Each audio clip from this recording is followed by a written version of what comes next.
Welcome back. We're getting all caught up on our celebrity news this morning with TMZ producer Michael Babcock live in LA. How you doing? Hey, Mary, I'm doing great. How are you? How was the weekend? Oh, excellent week. I mean, very hot. Very hot. Was it hot there? Yeah, it's hard to complain. I feel like in California, you guys know heat. Or do you always have a nice little breeze going? No, it's not. It's not. It's like, this is going to sound like I should not be complaining about this, but it's like always like, it's like 72. It doesn't get hot. I wish it would get hotter. Oh, I didn't know that. But as everyone's like, I hate this guy. Yeah, look at that. It's nice. It's nice it's like nice in the fall and the winter when it's not cold, it's not freezing cold out. But yeah, I'm glad it was hot. I'm glad you had a great weekend. You've got me rethinking some life decisions here. See if I can get out to LA. Come on out. Let's jump into this Diddy trial. It's like I don't know what the right analogy is. The gift that keeps giving, that feels wrong. The bomb that keeps exploding, that feels wrong also. It's something new every single day.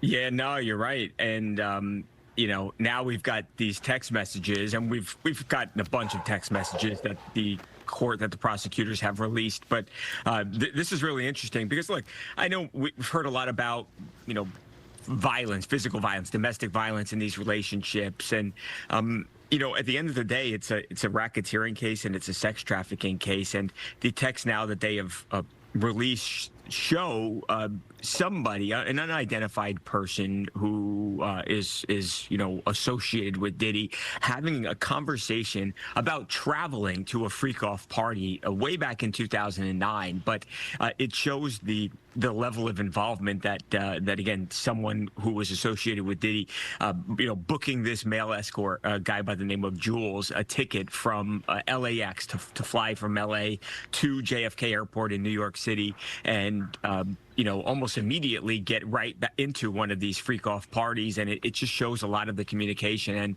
I think it's interesting because that really goes to the heart of one of these issues here. The sex trafficking charge, was he taking this guy and transporting him, you know, across state lines from one part, you know, end of the country to the other. So, you know, very, I think, likely, you know, crucial, you know, bit of evidence there. And the reality is, at the end of the day here, Mario, I mean, the prosecution here is essentially done, and they're going to be turning it over to the defense, you know, today, tomorrow, and the defense will be very quick. It'll be a day, 2 days, putting on their case, and then that's it. And it's time for the jury to deliberate. And you know, who knows how long that takes? Is it a quick verdict? Does it take them a long time? But bottom line is, I think you could potentially have a verdict this week even, although that might be unlikely.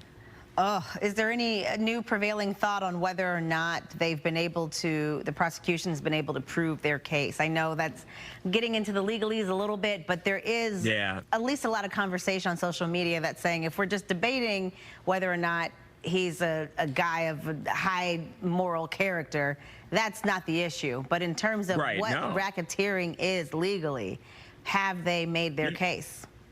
Yeah, I'm not so sure. I mean, look, is Diddy, is he a bad guy? It seems like it. Is he a bad boyfriend? Yeah, I mean, that, you know, I would certainly say so. But no, I think that's the question. Has the prosecution, you know, met the burden of proof here? Is there like a reasonable doubt that he didn't do these things, or that the women wanted to be doing these? And that's obviously what the defense has tried to show, that look, they wanted to be there. They enjoyed themselves at these parties, the women did. So, I mean, if that's the case, then he's not guilty. If it's like, whose framing does the jury believe here? And I'm not so sure it's open and shut. He may ultimately get convicted, and in ways it's hard for me to imagine him getting acquitted of all the charges. But yeah, I'm not so sure it's open and shut. Interesting. All right. I know you'll keep an eye on it for us, and I'll see you later this week. Thanks, Mario. Yes, you will. I'll see you then. Talk to you soon. Bye. Be sure to watch TMZ live right here on Fox 2 weekdays at 3 p.m. and TMZ at 7.